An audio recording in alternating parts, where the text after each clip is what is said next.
2 months ago, a woman pulled into my service bay in a 2023 Toyota Camry. 41,000 miles on the clock, one owner. Every single oil change done at the Toyota dealership on schedule. She'd even kept the receipts in a little binder in the glove box. This thing should have been in perfect condition. Should have been. Instead, it was misfiring on 2 cylinders, stalling at red lights, and drinking premium fuel like it was going out of style. She had already been to 2 other shops. One told her it was the coil packs. The other said she needed a new throttle body. She'd spent over $800 chasing a ghost, and the car was still running like garbage. I put it on the lift, connected the scan tool, and started digging. What I found in that fuel system made me genuinely angry. Not frustrated the way you get with a tough diagnostic. Angry. Because what was happening to her car was happening not because of any failure she caused, not because of neglect, not because she did anything wrong. It was happening because of what was being sold to her at a gas station she trusted for 3 straight years. I want to walk you through everything I found, why it happened, and what you need to know right now to make sure the same thing isn't quietly destroying your engine 1 tank at a time. Because I promise you, if you're filling up at the wrong station, you have absolutely no idea it's happening until the damage is already done and the repair bill lands in your lap. Stay with me. This is going to change how you think about gasoline forever. The investigation that shook the automotive world. Let's rewind about 14 months. A delegation of senior engineers from Japan's top automotive research organization, the same institution that has been developing powertrain technology for Honda, Toyota, Mazda, Subaru, and Nissan for over 4 decades, quietly flew into the United States on what they internally called a field quality investigation. This wasn't a PR trip. It wasn't a trade conference. These were serious technical people who had identified a disturbing pattern in warranty claim data and failure reports from American markets. Japanese vehicles sold in the United States were experiencing catastrophic fuel system failures at rates that were simply not occurring in Japan, Germany, South Korea, Australia, or even in developing markets across Southeast Asia and Latin America. We're talking about identical vehicles, same factory, same assembly line, same engine design, same fuel system components, vehicles rolling off the same production floor and being shipped to different continents, and the ones landing in America were failing dramatically faster and harder than anywhere else on the planet. The failure rate gap wasn't small, it wasn't a rounding error. These engineers were staring at data showing American market Japanese vehicles failing at nearly 7 times the rate of the same models driven in Tokyo. 7 times. On fuel system related issues specifically.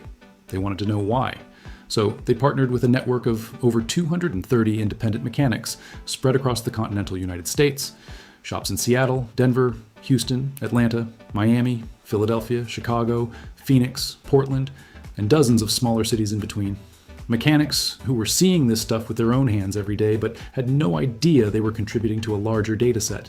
The research team collected and chemically analyzed fuel samples from 61 gas stations across 15 states. Not just random cheap stations, they hit everything. Shell, Chevron, BP, ExxonMobil, Marathon, Speedway, Racetrack, Murphy USA, Wawa, Sheetz, Pilot, Love's, and a wide range of regional and independent operators. They tested fuel pulled directly from pump dispensers, from the underground storage tanks themselves, and from tanker trucks at the moment of delivery. They ran every test you can imagine: octane verification, ethanol concentration measurement, water and moisture content analysis, detergent package quality and quantity, sediment and particulate levels, oxidation stability, aromatic hydrocarbon composition, sulfur content, lubricity ratings. They even went back to the same stations at different times, morning versus evening, weekdays versus weekends, immediately after a tanker delivery versus 4 days after, to track how dramatically fuel quality can shift at the same physical location, depending on factors most drivers would never even think about. What they found was alarming. Not because most fuel technically failed regulatory standards. It didn't. Most of it met the bare minimum requirements on paper. But meeting minimum standards is like building a house that barely passes code inspection. It's legal.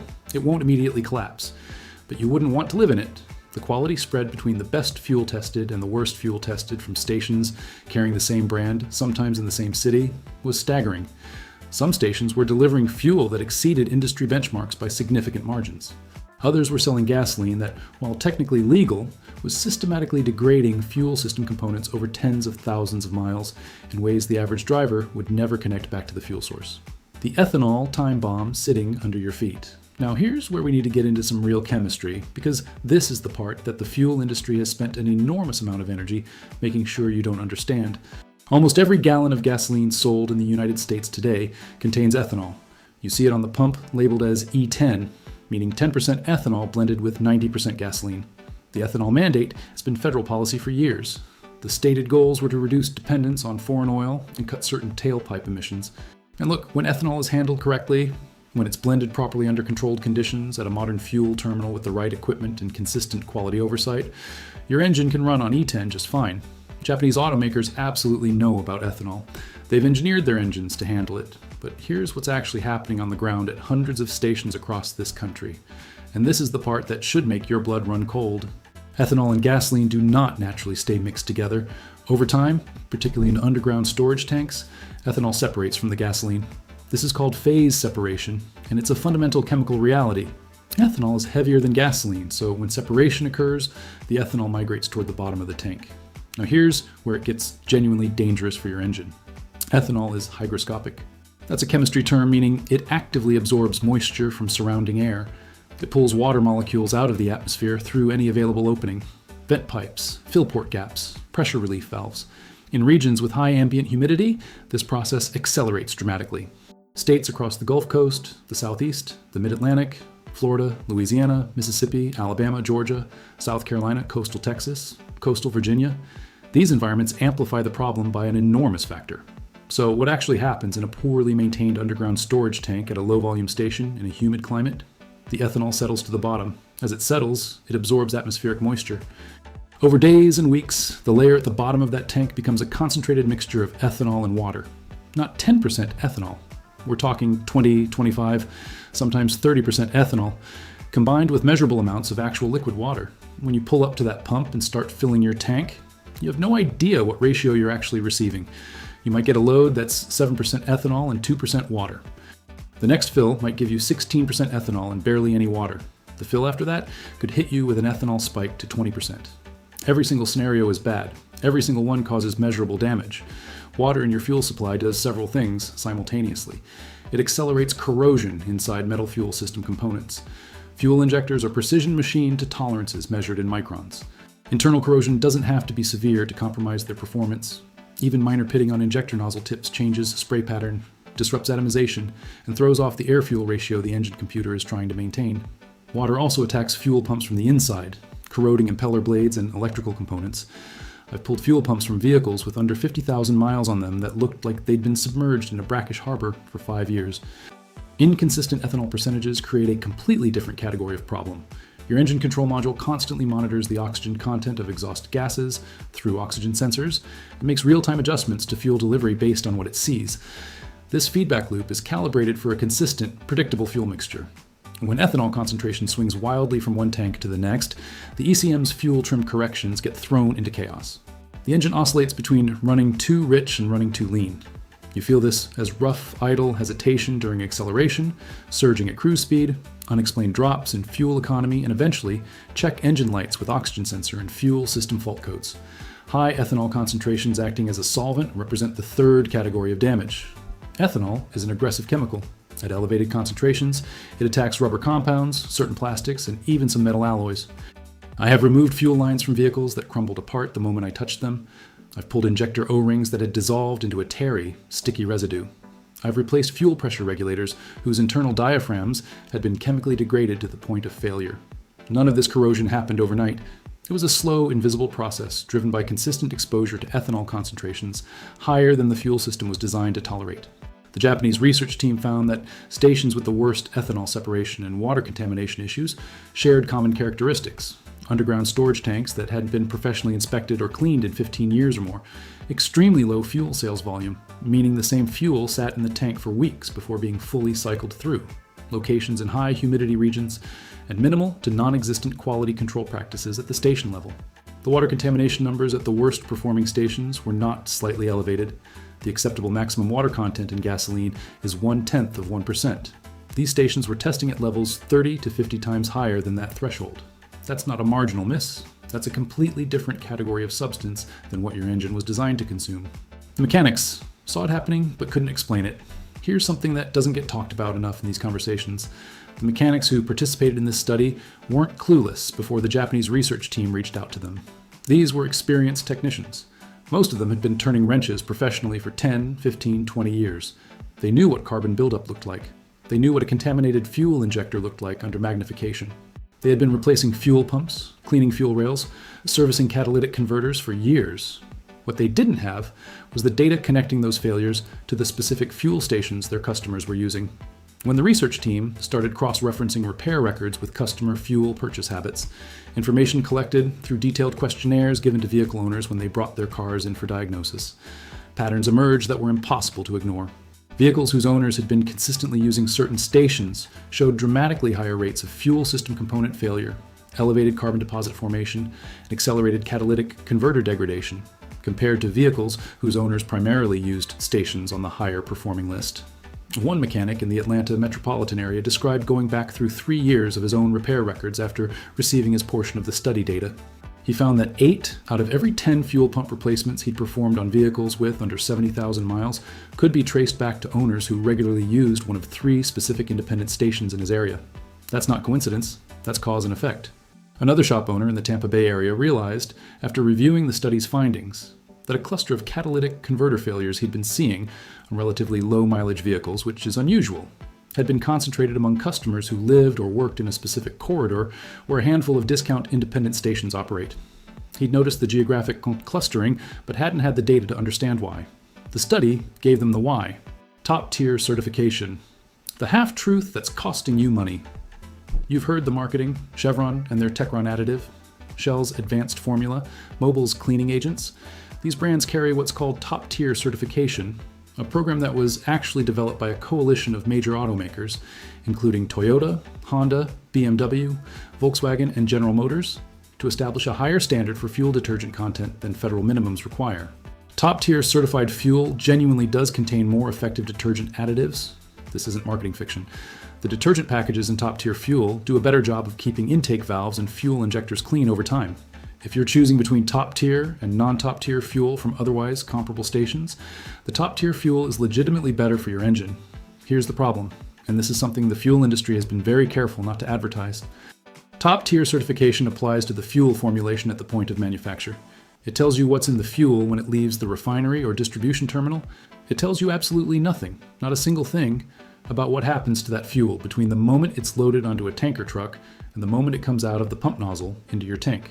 The Japanese research team documented a case in Houston that perfectly illustrates this gap. A major brand station prominently displaying top-tier certification signage received a fuel delivery from a tanker truck early one morning. The research team was present with sampling equipment. They pulled a sample directly from the tanker as it was being unloaded. The fuel tested perfectly. Proper ethanol concentration, minimal water content, robust detergent package, correct octane rating. Textbook top-tier fuel. 6 hours later, the same team went back and pulled a sample from the pump dispenser at that same station. The sample was contaminated with visible rust particles, measurable sediment, and water content well above acceptable limits. In the 6 hours between that delivery and that pump sample, the fuel had passed through underground storage tanks that hadn't been professionally serviced in over a decade. The tanks themselves were corroding from the inside. The piping connecting the tanks to the dispensers was old and deteriorating, shedding particulate matter into the fuel stream. The dispenser inlet filters were so clogged they were partially bypassing, meaning particles that should have been caught were flowing straight through to the pump. Top-tier fuel, contaminated by a station's neglected infrastructure before it ever reached a customer's vehicle. This is why the condition and maintenance history of the physical station matters as much as, and in some cases more than, the brand of fuel being sold there. A well-maintained independent station with modern equipment and rigorous internal quality practices can deliver better fuel to your tank than a major brand station that hasn't invested in infrastructure maintenance in 15 years. Brand certification is a starting point. Station maintenance is what actually determines what goes into your engine. The mislabeling crisis you've never heard about. Let me tell you about another finding from the study that received almost no mainstream coverage, and yet may be the single most immediately destructive problem the research team documented. Fuel mislabeling, not accidental, sometimes deliberate. You're probably aware that beyond regular E10 fuel, some pumps now offer E15, 15% ethanol, and E85, which can contain up to 85% ethanol and is designed exclusively for flex fuel vehicles with specially engineered fuel system components and modified engine calibration. The study found multiple instances across several states of stations dispensing E15 fuel through pumps labeled as regular E10. In some cases, this appeared to be the result of delivery errors. tanker drivers filling the wrong underground tank with the wrong product, and station staff either not verifying the delivery or not understanding the significance of the error. In other documented cases, the mislabeling appeared to be intentional, driven by cost savings on fuel procurement. E15 is typically cheaper for stations to purchase than properly blended E10. If a station can sell E15 at E10 prices without customers knowing the difference, they pocket the margin. The problem is that Japanese engines, Honda, Toyota, Mazda, Subaru, Nissan, are engineered and warranted for a maximum ethanol concentration of 10%. Exceeding that threshold doesn't cause it dramatic, immediate failure most of the time. What it does is begin a process of incremental degradation. Ethanol contains approximately 33% less energy by volume than gasoline. When your engine is calibrated for E10 and you're consistently running E15, the fuel mixture your ECM is commanding becomes lean relative to the actual energy content of the fuel being delivered. The engine starts compensating, combustion temperatures elevate. Under load, when the driver is accelerating aggressively or climbing a grade, this lean condition can cause audible knock or pinging, that metallic rattling sound under hard acceleration that tells you your fuel is not handling the combustion event correctly. Persistent knock causes piston damage. In severe or prolonged cases, it destroys ringlands, scores cylinder walls, and can eventually cause complete engine failure. Beyond the combustion problems, E15 dramatically accelerates the chemical attack on fuel system components. Rubber seals that are rated for E10 concentrations start failing prematurely. Aluminum fuel rails develop pitting, injector tips corrode, fuel pressure regulators fail. And because the engine is extracting less energy per unit of fuel, your gas mileage drops noticeably. 15 to 20% worse fuel economy compared to properly blended E10 is not an unusual outcome for a vehicle consistently running mislabeled E15. The customer who brought me that 2023 Camry I mentioned at the beginning, when we finally traced her fuel purchase history and had the fuel in her tank tested, we found it was running between 14 and 16% ethanol.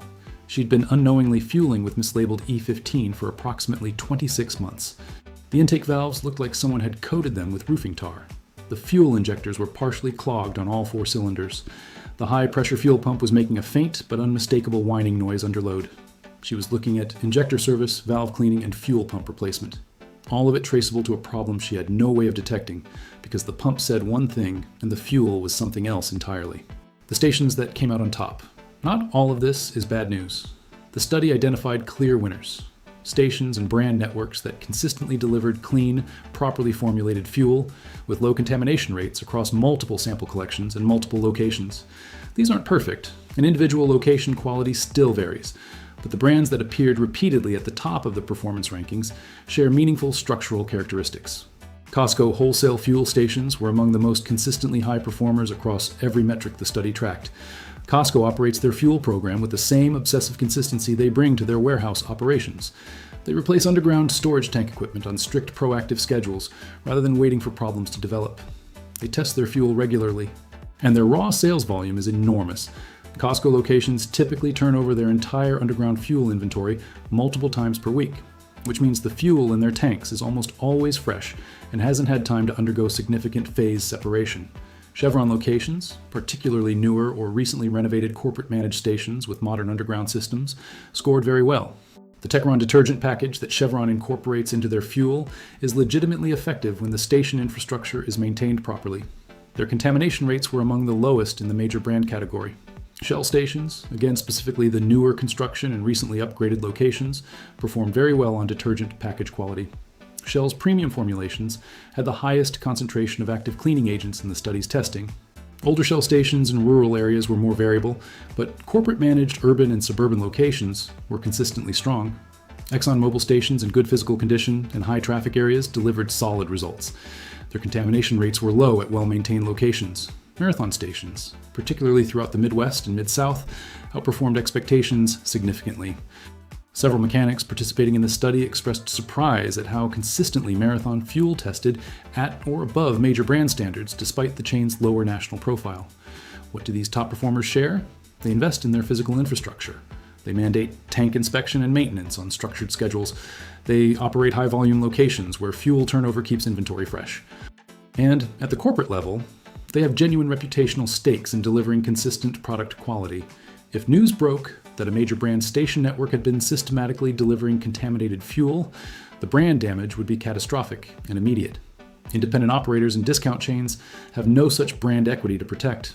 When things go wrong, they can rebrand, relocate, or simply close and open under new ownership down the street. The accountability structure is fundamentally different. What to do right now to protect your engine? All right, let's get practical. Here's exactly how you protect your vehicle going forward. Get selective about where you buy fuel. This doesn't mean you have to drive across town every time you need gas. It means developing a short list of go-to stations that you've verified are well-maintained, high-volume operations from reputable brands, and defaulting to those stations whenever possible. Look at the physical condition of the station before you put a nozzle in your tank. Stations that invest in maintaining their underground storage tank systems generally also invest in maintaining the visible parts of their operation. A clean, modern-looking station with functioning equipment, freshly painted surfaces, and clean pump areas is more likely to have well-maintained infrastructure underground.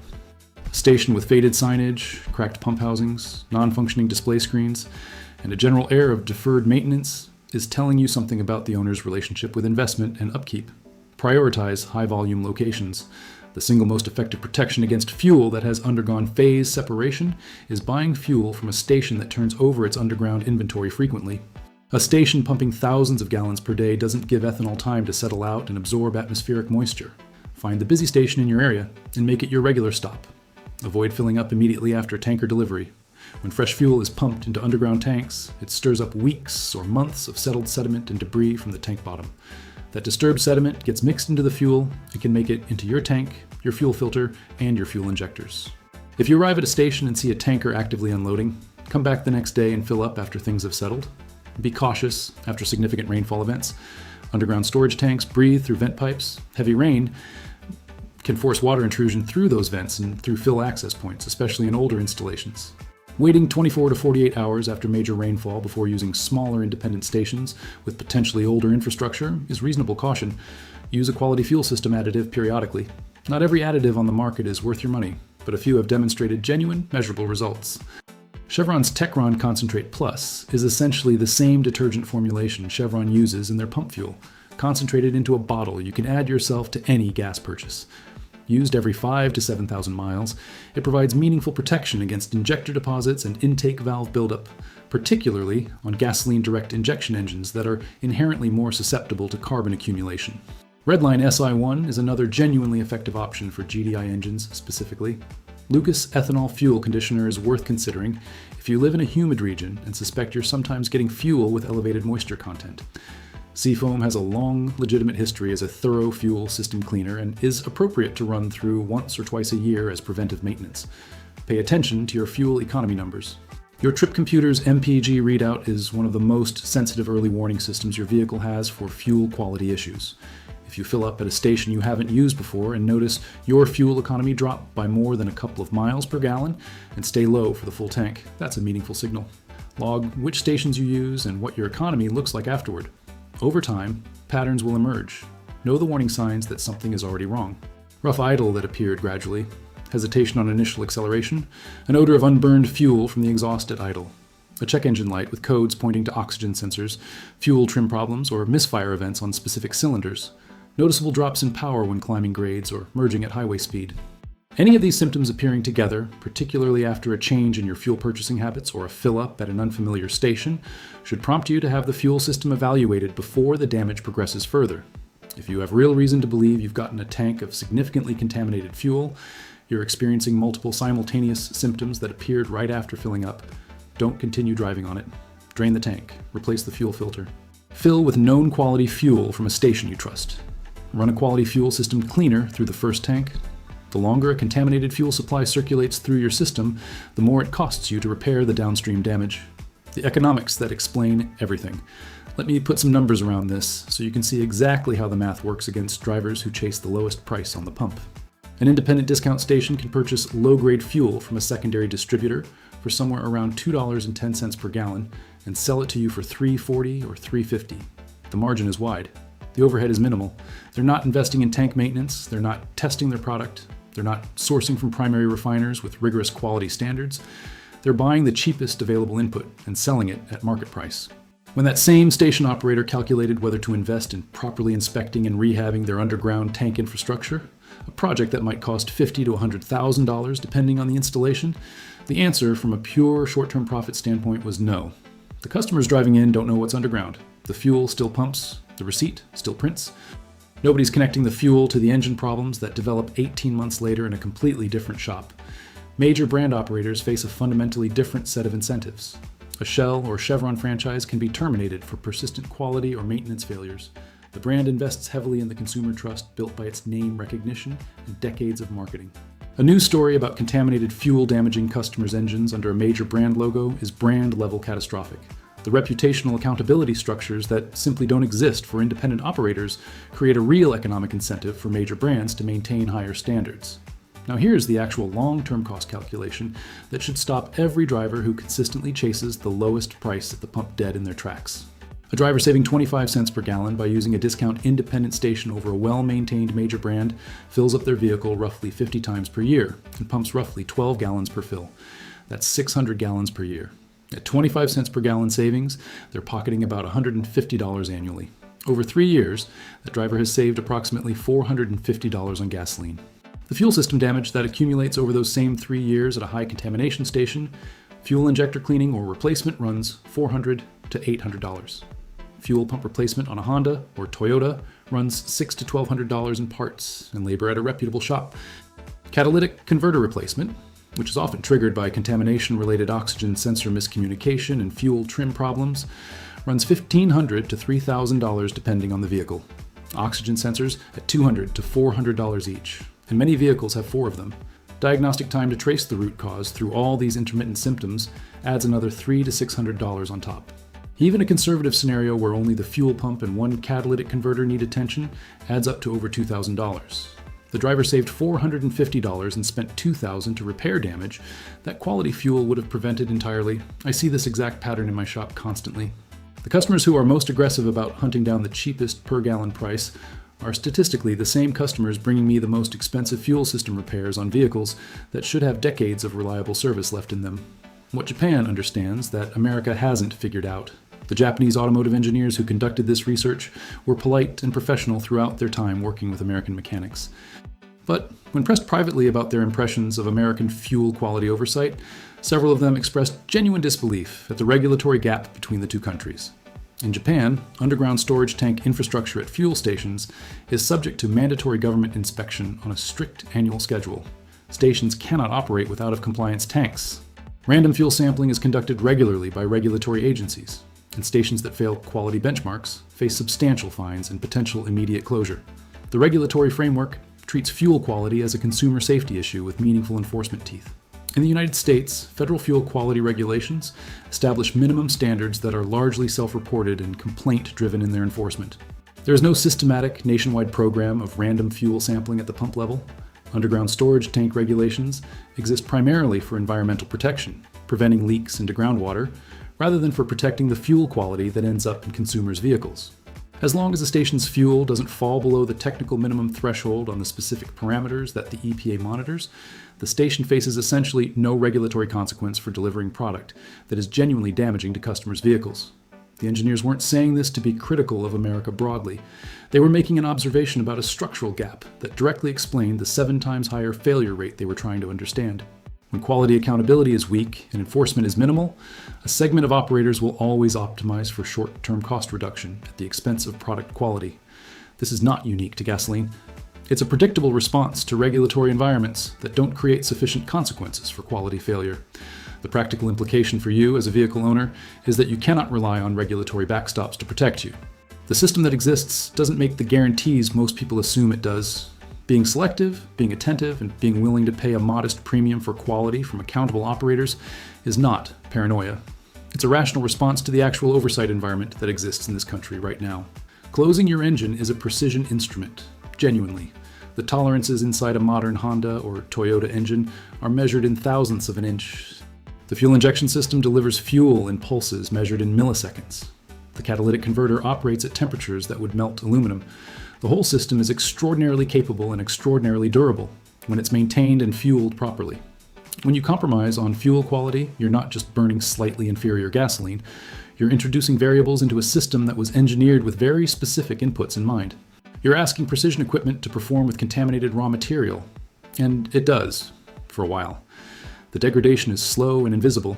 You don't feel it happening. You don't see it on a gauge. You don't hear it in the engine until the damage has already been accumulating for months or years. By the time the symptoms are unmistakable, the rough idle, the hesitation, the check engine light, the failed pump, the fouled injector, the damage has compounded far beyond what a single bad fill-up would have caused. You're looking at the accumulated cost of a pattern of decisions that made perfect economic sense in the moment and terrible financial sense in aggregate. Be selective about where you buy fuel. Pay attention to station condition and sales volume. Invest modestly in quality additives as ongoing insurance. Learn to read your fuel economy numbers as an early warning system. And when something feels off with how your engine is running after fill-up somewhere new, take that signal seriously before it becomes a repair bill that makes your eyes water. Your car was built to last 250,000 miles or more. The fuel you choose is one of the most significant variables that determines whether it actually gets there. Don't hand that decision to whoever's advertising the cheapest price on the corner. Your engine is worth more than that.